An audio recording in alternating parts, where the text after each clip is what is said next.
Welcome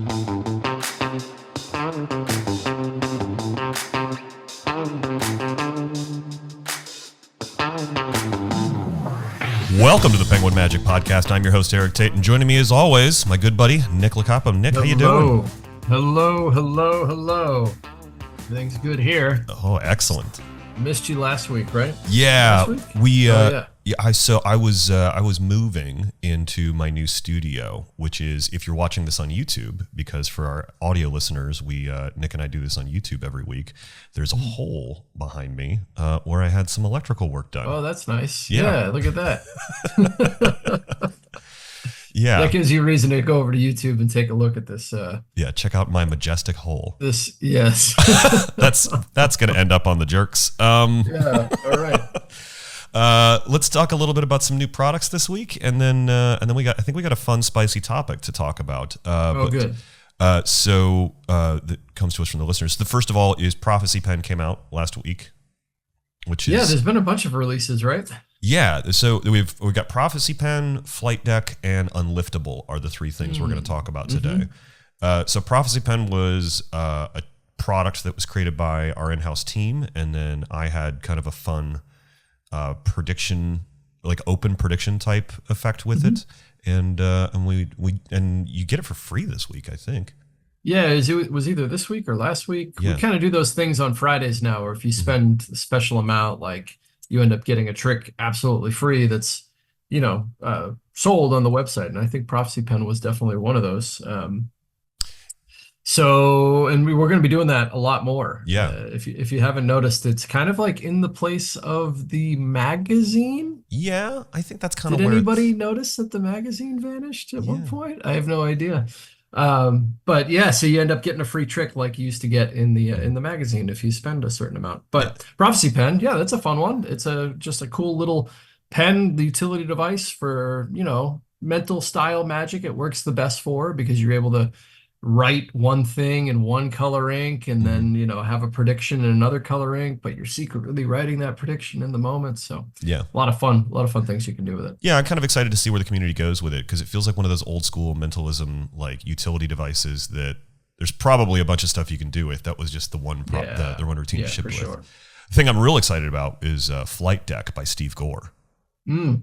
So if you're he was in not too long ago, and if you're unfamiliar with this, it's an edge marking system. It tells you suit and value, and so you can do things like have somebody select a card, have it lost in the deck, they can shuffle it, and then you can find the card. It's a follow-up to his original GPS deck. So if you're a fan of the GPS deck, you're going to find very much the same system and design. However, it has a white border now, which was a big point of contention from the first one because the first one was like a full colored back. I think it was all blue. Yeah. But this one just has its own white border now. So you can have the deck completely shuffled and have it in the spectator's hands. They name a card. You take the deck back and you are able to, without having to look at the back of every single card in the deck, you're able to find the card that they just freely named from a completely shuffled deck. And, obviously the tricks from there are up to your own imagination. Edge marking systems are pretty cool. They come from the gambling world. So you used to just use it for location. I actually use a fair amount of edge marking in my day-to-day work with like my ace locations and stuff like that. But being able to quickly get to a specific card without having to like look through the backs, like you basically bevel the deck a little bit and it gives you all of the knowledge. And don't sleep on the fact that it's white bordered now, because you could not do reverse card stuff before because of the way the color system is. But the new design allows you to like really make this an everyday carry. Yeah, and I know there's a lot of people out there familiar with the other Edgemark deck out in the market, the Butterfly deck. Yep. Great deck of cards. The big difference between the two of these is that one of them is a one-way deck, as in the cards need to stay in the same alignment. The Butterfly deck is. Yeah. But this GPS deck, it doesn't matter in which way the cards are shuffled. Doesn't matter end for end which way they are. You'll always know the position of all the cards. So it's a cool one. Yeah. And when it's one of those two, when it goes out of stock, who knows? Yeah. So grab it if you're interested. Yeah, and some great tricks by Steve Gore on that. Like, man, Steve's been passionate about this killing. Edgemark deck for, I want to say 10 years now. So Yeah. if anybody's found the tricks to do with it, Steve has, and they're on this video. And then the last one that I wanted to talk about was, this is actually not a Penguin product. This is somebody else's. Iñaki created this, Unliftable. It's the light and heavy chest, but built into a card box. Yeah, and this is fun.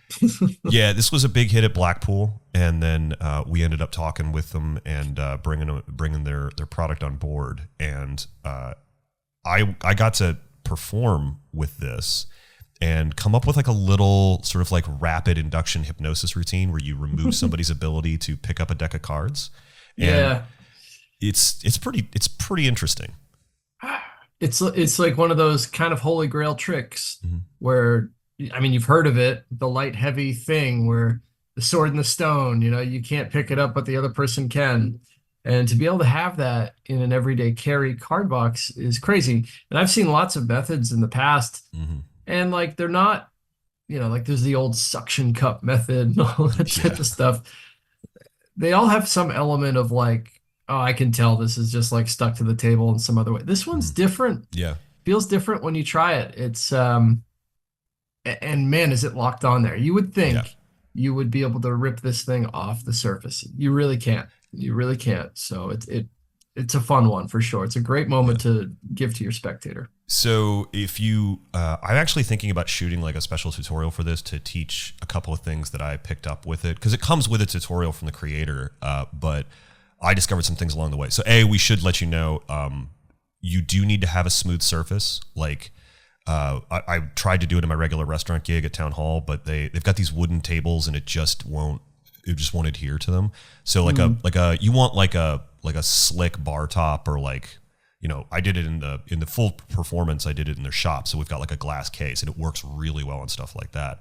Yeah. But if you're in like a bar situation, you can do a thing where you can give them their strength back, where if you put it down and it's just the edge of the box is like kind of on like a napkin or a business card or a playing card, or just anything that won't allow it to adhere itself to the table, you can give them their strength back, which was one of those things that I sort of like kind of learned on the fly while performing it. And it makes a nice little moment. And you just have to kind of be mindful of the way you do that so it feels organic.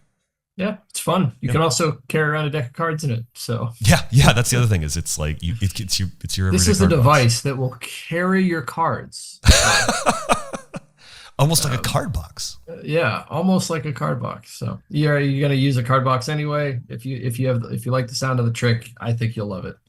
All right, let's get into the topic this week. So this comes to us from a listener who wanted to know our thoughts and methodology for teaching on YouTube, which is, I know, a very controversial topic in magic. Thoughts and methodology on teaching on YouTube. Yeah. All right. Well, I haven't officially written my thoughts and methodology, or I don't have an official stance. I can say that like I have no problem with YouTube teaching, exposure, whatever. I'm, maybe I didn't quite agree with it at first, or who knows? I can't even remember my history with it. I think I was always still starving for information during this era as well. So anything that somebody was sharing online, I was like open to watching it. But I get it. I get why people were upset back in the beginning. Now I think I'd rather good information just be out there. There's no stopping this train of teaching and exposure online, but so you might as well just make sure people are learning the good stuff. I tend to agree. When you and I, so if the listeners don't know, we've been producing these freemium products where we do tutorials that are pretty quick on YouTube that sort of direct you to a page on Penguin Magic where you can learn a more in-depth tutorial, and we can really take our time and do the real teaching that we're supposed to be doing. And I mean, obviously it's a sales tool, but at the same time, I was very hesitant at first to do it because I know that there are great teachers like Spidey on YouTube who just sort of like for some reason seemed to draw the ire of the magic community, and I really didn't want to, because it's important to me to sort of like act in good faith with the magic community.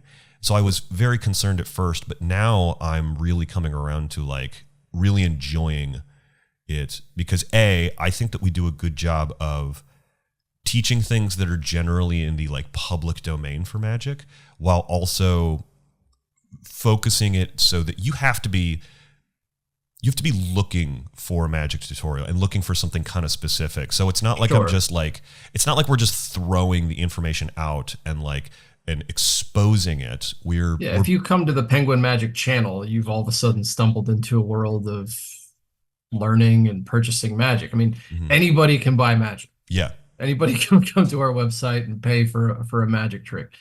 It's the value that you put on it. And so, but yeah, no, I agree with you. The format that we have, I think, is a pretty smart one, because, we all also kind of know that YouTube is a place where people have no attention span, or the longest attention span, but nothing in between.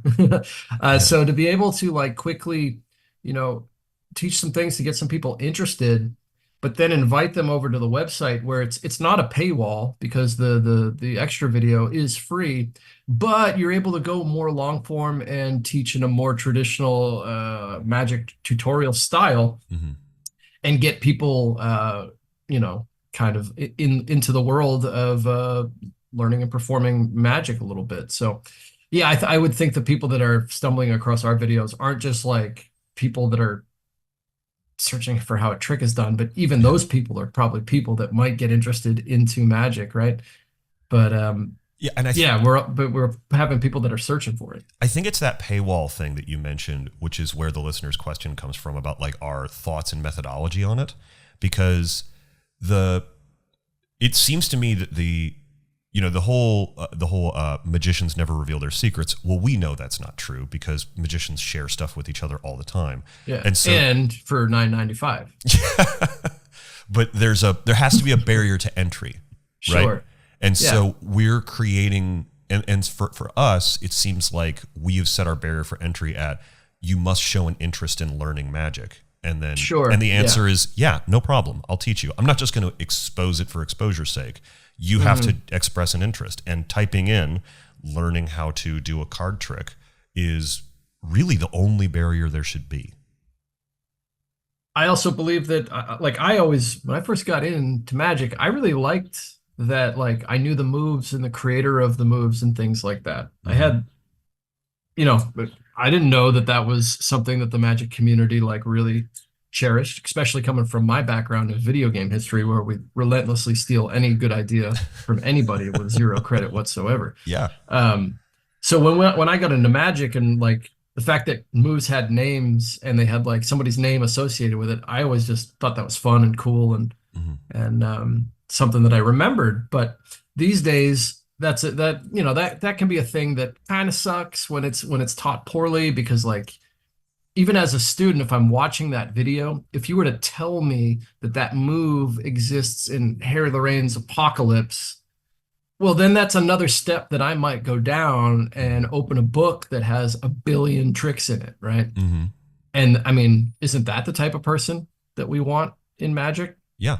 So yeah, there's people that don't do a great job in teaching it, but what are you going to do, right?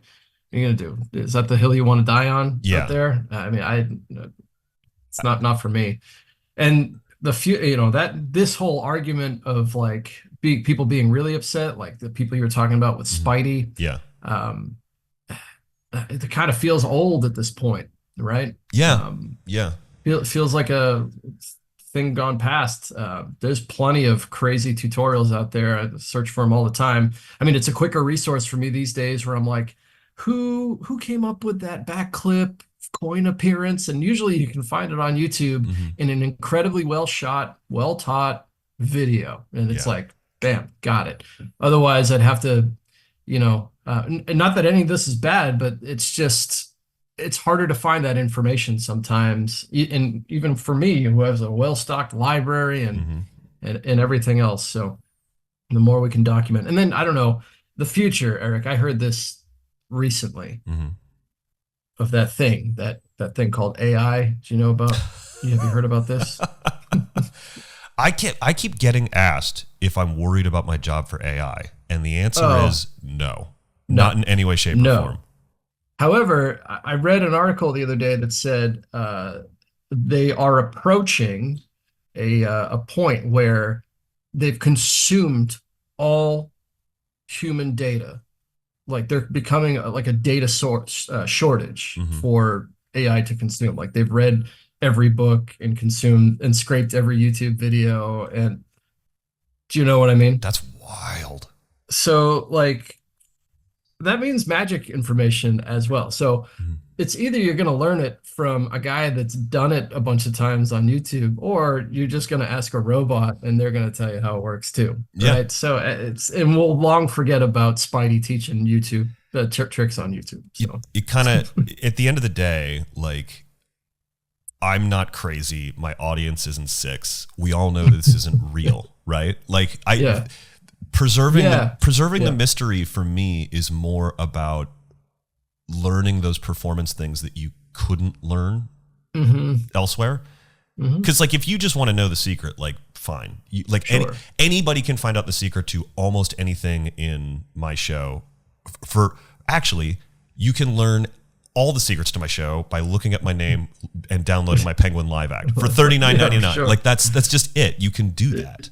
Yeah. You have to want to do that and wade through it all. But the reason you like the show isn't for the secrets. It's all the other stuff around it. Yeah. And one other thing is that I think it's made all of us better magicians as well. Yeah. I remember when I was starting out in magic before YouTube, I would do sleight of hand tricks. They were my thing. Bad sleight of hand too. And it would blow people's minds, right? Like, I feel like YouTube has given everybody like a very subconscious baseline sleight of hand understanding of what's good and bad. I think they see a lot of it on Instagram, YouTube, wherever, and they've seen good sleight of hand, they've seen bad sleight of hand, and they're just more aware of moves and things these days. Yeah. So I've really drawn back the amount of sleight of hand I've used because I noticed it over time. I'm like, why this trick used to get a better reaction? Why isn't it now? Well, it's because, they've just consumed a bunch of videos and now they know to look at the other hand or whatever. So I had to start getting better myself to avoid these things. I always attributed that to America's Got Talent and YouTube and everything. So, I mean, we're just 10, 15 years down the path on this now. And I think the general public has a better understanding of what sleight of hand magic is. They know where to learn it if they want to learn it. But I don't think that is a problem. I don't think it's a problem either. And, it just keeps making it like the fun in the creative process for magic is discovering a new way to fool someone, right? Sure. And so like maybe that is a piece of sleight of hand, or maybe it's learning to design the trick better, or learning how to make a prop. I mean, there's so many awesome parts of learning magic.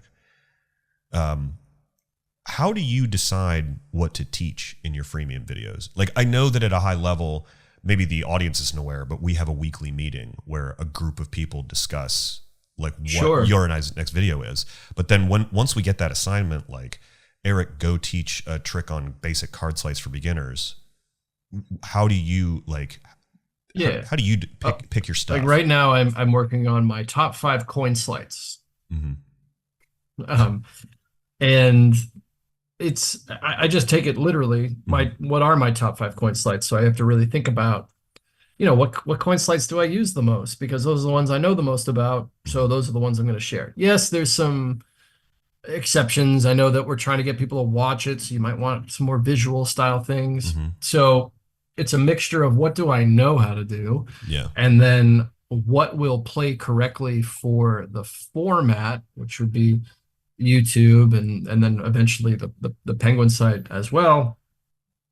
And then just a quick kind of compile all that stuff, make a nice list, and then figure out what can I teach.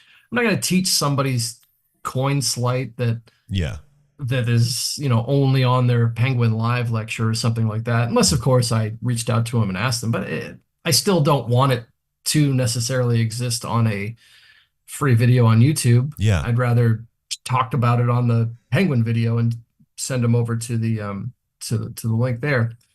So I try to figure out what is, there's like it's an unwritten rule, right? Like just like these kind of either public domain books or like even just like some that aren't public domain, like Modern Coin Magic, not public domain, but literally there's like everything in there has been taught on YouTube. I think the entirety of Modern Coin Magic is on YouTube. Yeah. I mean, it really is the fundamentals of coin magic are all in that book. So anything in there kind of feels like free game at this point, but it's hard to find any new coin magic that's not in there as well. So with the coins, it's pretty easy. If it's in there, I'm like, oh, good. At least it originates there. And it gives me a great point of reference to send somebody if they want to learn it. You can pick up Modern Coin Magic at Barnes and Noble. So yeah, it's probably $2 on Amazon, right? So like, it's cool. That's basically it. I don't really have any other secrets other than that. But yeah, most of it, I just want to make sure it's stuff that I do know something about. I think it's coming down to figuring out like what is like somebody else's and what is like and what's off limits. Because like, we keep talking about like the public domain books. I've been doing a lot of card stuff, so I keep referring to Royal Road to Card Magic, Encyclopedia of Card Tricks, Expert Card Technique. Again, like if Dover publishes it, it's probably fair game as far as I'm concerned. And then making sure that I'm not teaching like someone's thing specifically, and getting those permissions where we can. I was talking to a friend of mine who's an intellectual property lawyer, and she was telling me that when she was in school that they studied the magic community because there's no real good way to protect our intellectual property in the United States. Because like you can't patent a trick. Like you can patent a device, but patents become public knowledge, so we don't typically go that route, right? Like the way other magicians learned to saw people in half was P.T. Selbit like patented the original sawing in half illusion, and then literally like weeks later, other people started doing it. David Copperfield's flying illusion is patented, but it's widely thought that he patented a false method. Right. Probably. Which is like also like a great part of the myth. Yeah. But it's all kind of down to like we as a community have to act ethically in protecting each other's intellectual property, because there's just not a lot we can do. And it's just like peer pressure and like social pressure that keeps us from like, that's the reason I'm not teaching, the clip shift, sure. Or like, Derek's truffle shuffle. Sure. So it's, and those things they might even be taught out there. Who knows? Yeah. Without permission, but the ones that I do have a problem with, I'm sure you've seen them on like, they're just exposure for exposure's sake. Yeah. I think those ones suck. Still, I'm not going to go out in my yard and scream at the sky. Yeah. They do suck that they exist, but it also, they're exposing kind of crappy tricks, tricks they got access to. Yeah. Nobody's going to be able to expose your silk to egg where the silk comes out of your leg there, Eric, or like how Nick the Duck actually smokes a cigarette. So it's just kind of how it goes. Yeah. The exposure for exposure's sake videos, like, I get why people get mad. I think that people take it a little too far sometimes. Because, like, at the end of the day, like, it's just tricks, bro. Like, you're not, like, if you expose somebody's trick, you're not actually, like, taking food out of their mouth, because it's not, like, no one is going to be like, oh, well, I know that the lady hides in the steps of the thing, so I'm not going to go see. Sure. It's all part of the game, too, right? Like, the fact that those videos exist further promote good magic videos on the internet, because the people that are watching those are probably also watching you. You Yeah. know, I don't know. People love magic online, which is why all these things have tons of views. It's just And like more about like treating our art form with respect, and like there's just better ways to deliver that kind of information, right? yeah, you can control what you do, but this stuff isn't going anywhere. Yeah. It's probably just, it's gonna be, you'll be able to ask Siri how a trick is done pretty soon. And Bill and Lemon is on Wikipedia, yeah, right? for sure. Like Yeah. you can just do that, right? The information is out there. Yeah. If you don't like a video, don't give it the juice. Don't click on it. Don't watch it. Don't share it with your friends and say, "Look at this idiot." Like you're just getting them what they want. Like Yeah. I mean, and you'll never get to be a part of the fun community as well that we all hang out in, most likely. I mean, I definitely know some of those exposure guys that are out there, and if they showed up at a convention, I don't think there'd be a warm welcome for them. You know what I mean? Yeah, like I mean that's at the end. Like it kind of comes down to like do you want to hang with like some cool people? Then don't do that. Like it's really down to what you want to do. Yeah. Oh, good. Yeah. Well, Nick, what do you got coming up? What do I got coming up? Yeah. Oh, Back at the Castle, a couple weeks. Oh, that'll be cool. Yeah, May 6th through 12th. Mm-hmm. 6 through 12. I guess any castle guys out there, don't forget to vote for me for Stage Magician of the Year.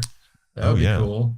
Why not? The voting is up now, right? Yeah. So any castle people out there need to vote for me for Close-Up Magician of the Year. Our campaigns are officially starting now. I'm easily what do you need? No, that's fun. So I'll be back there on the 6th through the 12th. I got some, I think I'm going to do mostly new stuff. Oh, that's dope. Yeah, I think so. I'll be there with Chipper Lowell and Rocco in the Palace show. Rocco Solano? It's going to be Italian week at the, on the main stage. Oh, man. You can't get in to see the main stage unless you had your pasta bolognese. Yeah. Oh, it's going to be a good one. Yeah. And then I don't know what to expect. And then we got the award show coming up. That's Friday? Yeah. Friday. So we're recording this on a Tuesday. It drops on Thursday. So tomorrow is when the award show comes out. And I think you and I are both planning to like hang in the YouTube chat while that's premiering live. Yeah, I think so. Oh, do I have a show that? I might have a show that night. Oh, you might have a show that night. We'll find out. Yeah. Well, we'll try and be in there for a bit. Yeah. Yeah. You know, it was funny. I actually, I went to Chicago over the weekend to go see Noberto Jansensen at the Magic Lounge. Oh, yeah? He's a guy that he put out a trick during COVID that I really liked. It was called Divine. You can get it on Penguin. It's cool. Very cool trick.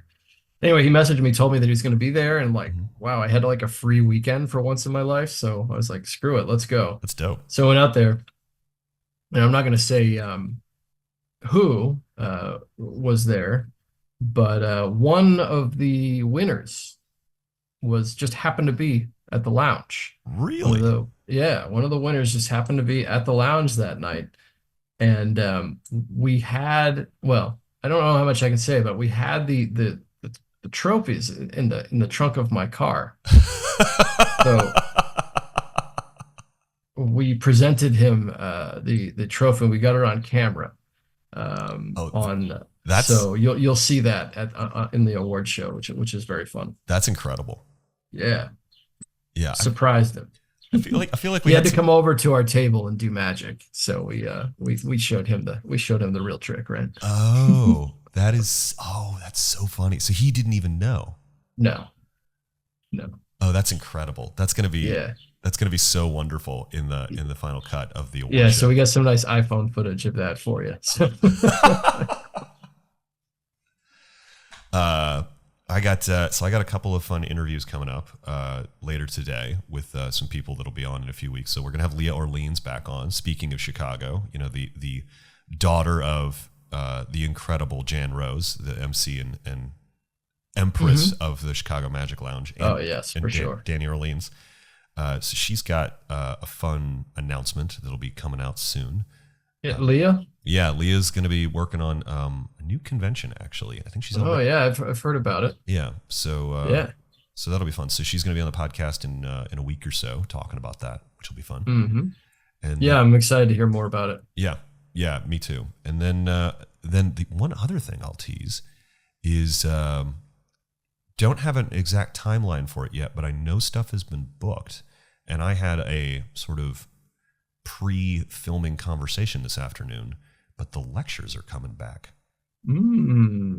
Couple lectures. Yeah, we got a couple lectures that are going to be coming back this year. So keep your eyes and ears tuned to hear more information about that, to find out not only who we have coming into lecture, but when those are going to drop. Yeah, that sounds good. Yeah, I'm very excited for those. Well, all that being said, I think that'll do it for this week, Nick. Sounds good. Thanks to everybody. Thanks everyone for hanging out. I'm going to kick it over to myself and Cody Clark. See you next time. Thanks so much to Nick for being on the show. To see our freemium tutorials, go check out the Penguin Magic YouTube channel. We've been sharing some pretty cool stuff over there. On to the main event. Cody Clark is a touring magician and speaker who is not just on the autism spectrum, but he combines his lived experience with magic and motivational speaking to educate and entertain. A few weeks ago, Cody was on tour and he stopped by the magic shop at the P3 Magic Theater. I grabbed some of his time to discuss his unique show and motivational speaking, and now you get to join our conversation. Cody Clark, thanks so much for joining me here on the Penguin Magic Podcast. It's good to have you with us. For those of our audience listeners who don't know you, would you mind introducing yourself? Well, I'm Cody Clark, and I am a professional magician from Louisville, Kentucky, which is already a magical city with Lance, Max, Steve Bargatze.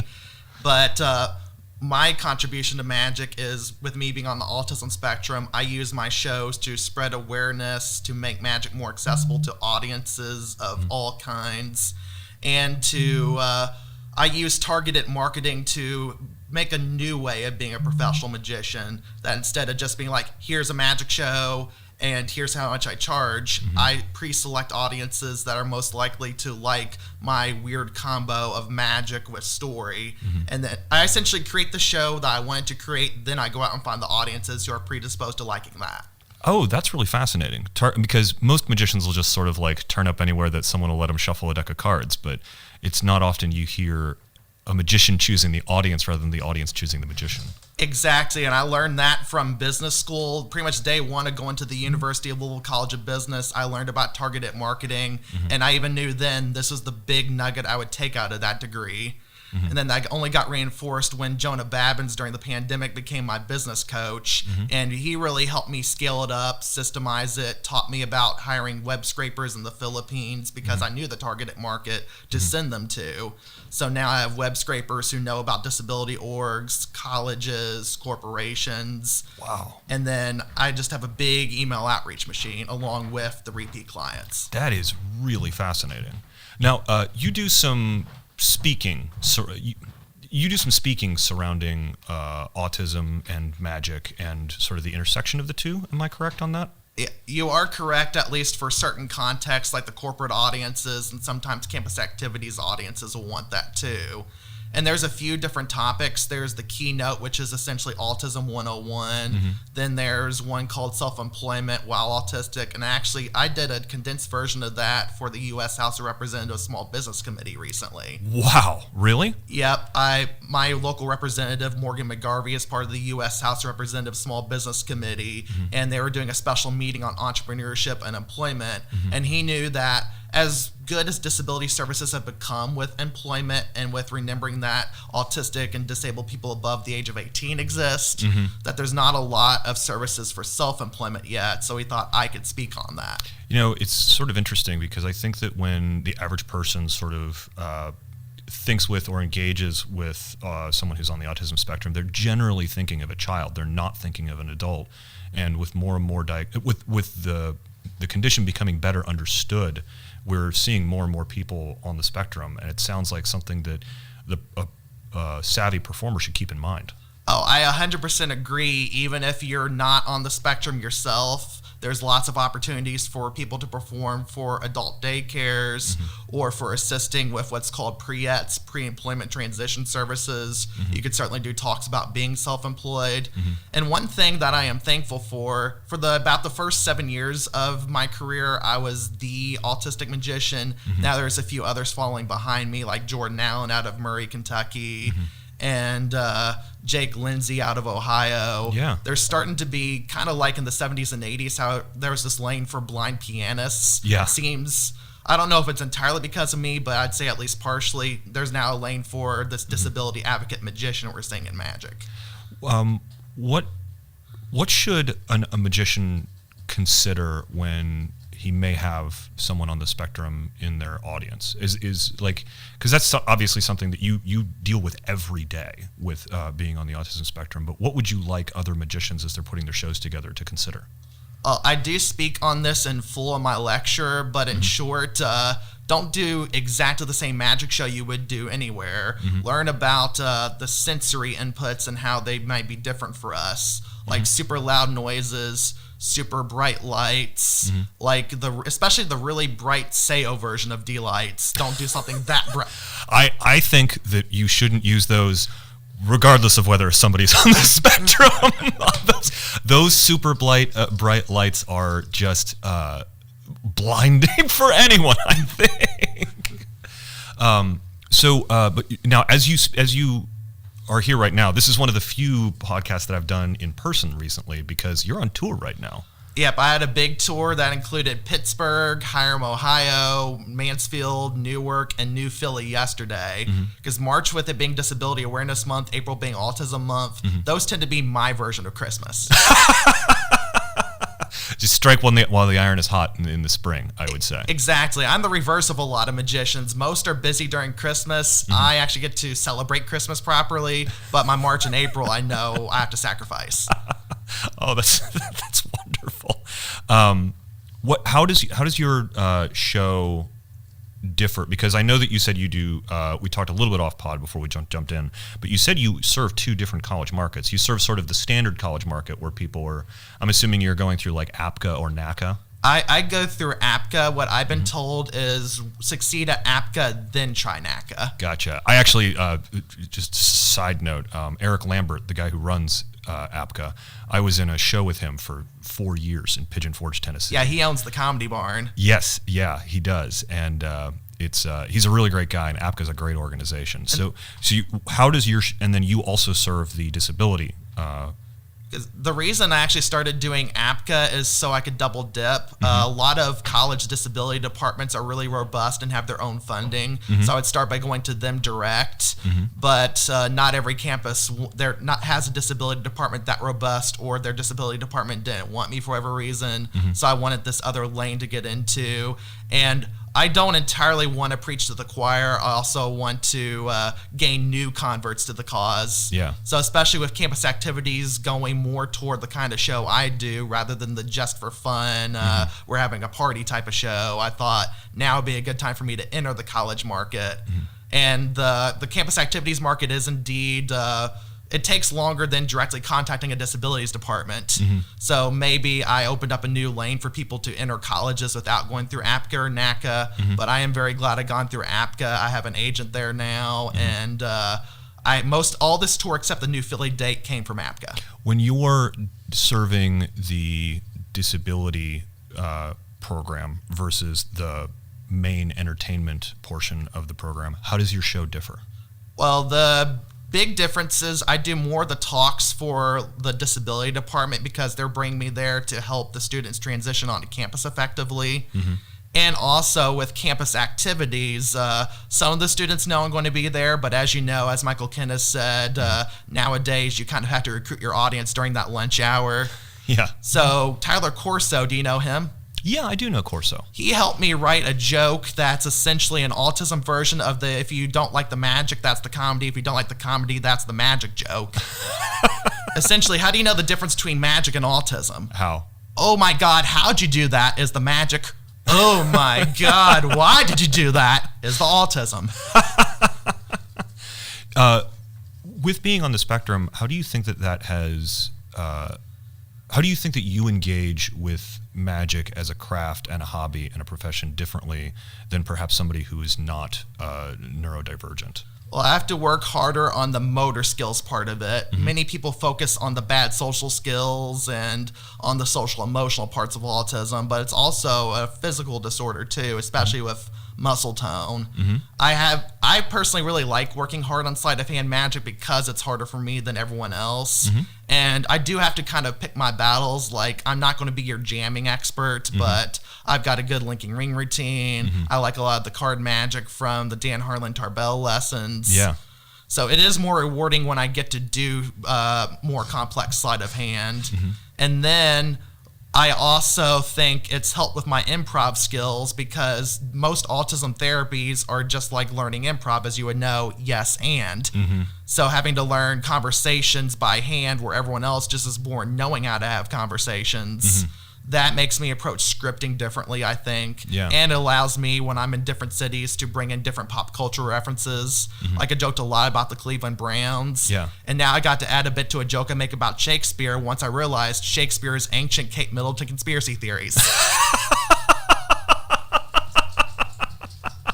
That is fascinating. When you're sitting down to script, is it, are you writing full scripts and memorizing them? Oh, yes. My specialty is scripts. There are 2 routines I've invented, but for the most part, I buy routines at conventions and from Penguin or watch like Dan Harlan Tarbell lessons or read books. And then I never do the script that comes with it. I always write my own, usually from my own life experiences. And a lot of that is where music influences me more than magic. That emotional authenticity, country music, blues music, as both of those have. I'm really living this authenticity that a lot of magic doesn't have. I lifted that from music and applied it to magic. You know, you've mentioned a couple times about like autism having sensory issues and things like that. I'm curious because most magic is very sort of, the idea is to overload the sensory. How did you come to magic as an art form and a hobby? Well, I always wanted to be a performer, but it was hard finding the thing I was good at. Like, I couldn't sing or else I'd be a singer. I couldn't dance. I didn't know where to go for acting. But when I was 11, this guy who's normally a Branson magician and whose kid was on America's Got Talent, Bart Rocket, his kid is Caden Rocket. Okay, yeah. He was in Gulf Shores the year I needed him to be because he was doing the show there. And I was mesmerized from the beginning. I already thought about buying the sock of magic he sold. Then he brought me up on stage. And the way he did Audience Dismemberment by Jim Steinmeier was pretty much having the participant do it, from picking the random girl from the audience to putting the blade in. Taking a kid who couldn't play football or basketball, who made just B's or C's, and making them saw a lady in half. That was empowering. That is amazing. It sounds like that was a deeply effective thing in your life, and probably changed not just gave you the interest in magic, but probably changed the way that you approach magic in general. Oh, 100%. My favorite effects to do, I think because of that, are effects where I can hand the audience member the secret and have them do it without fully knowing how.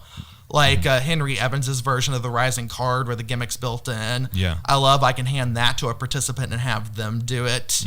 And then Jay Sankey sponge earplugs, not just because they're making the earplugs expand and then morph into the big one, but I'd really had to wear earplugs a lot as a kid due to sensory issues. Yeah, that's man, that is fascinating, and it seems interesting to me that you would be so fascinated by something that would seem so counter because of sensory issues, but it seems like you've really dove in and figured out how to not just make it work for you, but work for your audiences. Exactly. And I think part of it is I figured which senses I was still cool with and which most of my audiences weren't.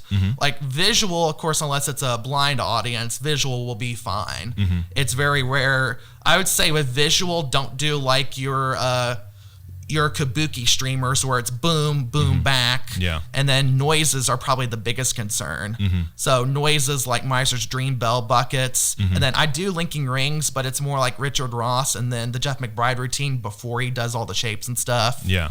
There's silent. You can explore for like more silent linking rings, more silent Miser's Dream if you still like those effects a lot. But I think that on some level, the playing with silence with linking rings is almost more fun than a lot of the big crash stuff, because when they click together, you know that it's solid, but then when there's no noise as it passes, and playing with when you do a crash link versus a silent link, I think can result in a much more beautiful and more elegant routine. I 100% agree, and I noticed that in my audiences too. It's more fun, like when I'm doing the Richard Ross moves, and then it's on my arm, giving them a second to be like, "Oh, that's what happened." Yeah, it definitely catches them way off guard. And I've never actually considered a silent Miser's Dream routine, because it seems like the noise is so integral to the effect. But if you start to remove that thing that's integral, it can result in you having to answer the question, what is this Miser's Dream routine, in a much more interesting and dynamic way. Yeah, limitations force creativity, as they say. Yes. Limitations. Sorry, I thought you said levitations for a second. Levitations also force creativity, but in a much different way. Force creativity against gravity. Yes, exactly. So what's next for you? So you've done this tour, and you're going to be going on to another tour soon? I do get a break for a few days, and I'm back in co-hosting county for Board of Developmental Disability School Assembly. Mm-hmm. And then April, with it being Autism Month, I got a bit more touring, and actually still some dates are being set right now. Let me look at my calendar really quick. I do get a break the first 2 weeks of last week of March, first week of April, thankfully. Mm-hmm. And I have some school assemblies. I have a disability advocacy conference in Charlotte. Might be getting something in Detroit. Mm-hmm. And then Jonah's taking all his students on a mastermind summit in Cancun, Mexico. Oh, that sounds like it's going to be amazing. Anything with, I'm in the mastermind program, and what the mastermind program is great for that Jonah does is explaining business like you're 5. Mm-hmm. I mean, I definitely need business explained to me like I'm 5 sometimes. I may be able to do some amazing things with a deck of cards, but sometimes it's a miracle if I can balance my own checkbook. Yeah, business is not for the faint of heart, and I'm saying that as a magician. Yeah.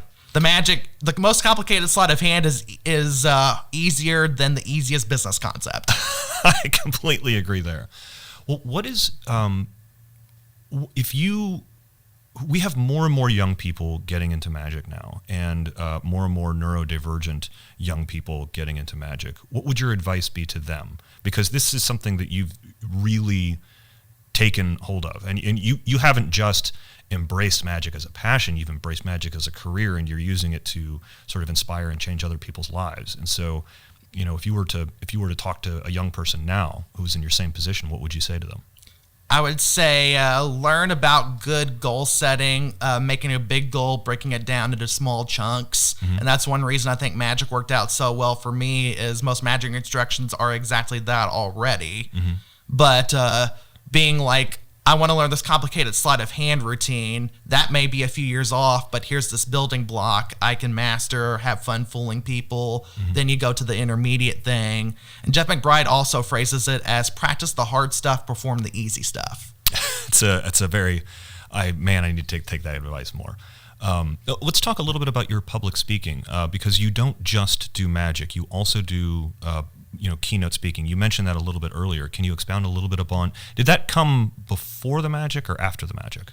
That came after the magic. That was my initial lifeline out of the pandemic hell that we all went through. Yes, a mild way to put it. Well, I went through the same grief all the other magicians did with not being able to do shows. And then once you slowly start discovering virtual shows at the same time, my fan base that I built up from doing fringe theater festivals and my earliest few gigs within the disability advocacy world, they were like, our students are also suffering from the pandemic. They need to be retrained in these skills. Can you do this speech with tricks in it? Mm-hmm. And that gave me my first bit of speaking experience, and also not just a way out, but a way forward to the future that coincided well with me becoming one of Jonah's business students. I forgot where you and I met until you mentioned it just now, which was the Fringe festivals. Because when I did my very first Fringe festival, you were very kind to reach out and offer help and advice on that. And I think, can you talk a little bit about your experience in producing Fringe shows? Because I think that's something that more magicians should take a look at. Oh, 100%. It's a good training ground for when you first decide you want to be a professional magician. Mm-hmm. It's not the market to make your full-time living in, but it's a good market to workshop your show. Because Fringe, I think Johnny Thompson, before he passed away, even said it, Fringe is modern vaudeville. Mm-hmm. Although the big difference is instead of it being a variety format, everyone gets their 45 to an hour. Yeah, it's mostly plays, one-man shows, and magic fits really, really well in. There's a lot of magicians who do the Edinburgh Fringe Festival. Edinburgh, and then in America, Indy is very popular because Taylor Martin really worked the audience up to support magicians there. Yeah. Cincinnati is still application-based, but if you somehow get in that one, they'll love you. Yeah. Then Orlando is the biggest in the country. Mm-hmm. Those would be the big ones I would check out if I were you and wanted to do an American Fringe, is Indy, Cincinnati, and Orlando. Well, Cody, thanks so much for dropping by the podcast. I've really enjoyed talking to you, and can't wait to see where you go next, and we'll have to have you back on soon. Oh, it's always an honor to do anything for Penguin, because I wouldn't be here today if it weren't for the things I've learned from Penguin over the years. Well, we really appreciate hearing that, because we work very hard to put this stuff out, and whenever we see young, successful people like you doing great things, it's awesome. I appreciate that very much. That's going to do it for this week, kids. Thanks so much to Cody for being on the show, and thanks to you for listening. Don't forget to tune in to the Penguin Magic Awards tomorrow on YouTube. We have some great surprises in store for you, and we're looking forward to honoring incredible artists that we've worked with over the last year. As always, we're a weekly podcast, so be sure to like and subscribe, as well as share your favorite episodes on the social media platform you've been shopping for electric vehicle accessories on. If you wanted to reach out to me about anything on this week's show, you'll have to send me a message through my new car's infotainment system. I just bought a Chevy Bolt, and I live the all-electric life now, baby. But if searching for charging spots for your EV isn't your cup of tea, you can always hit me up on Instagram at Erik Tait. That's at ERIKTAIT from me and everyone else here at the P3 Magic Studios. Practice, practice, perform.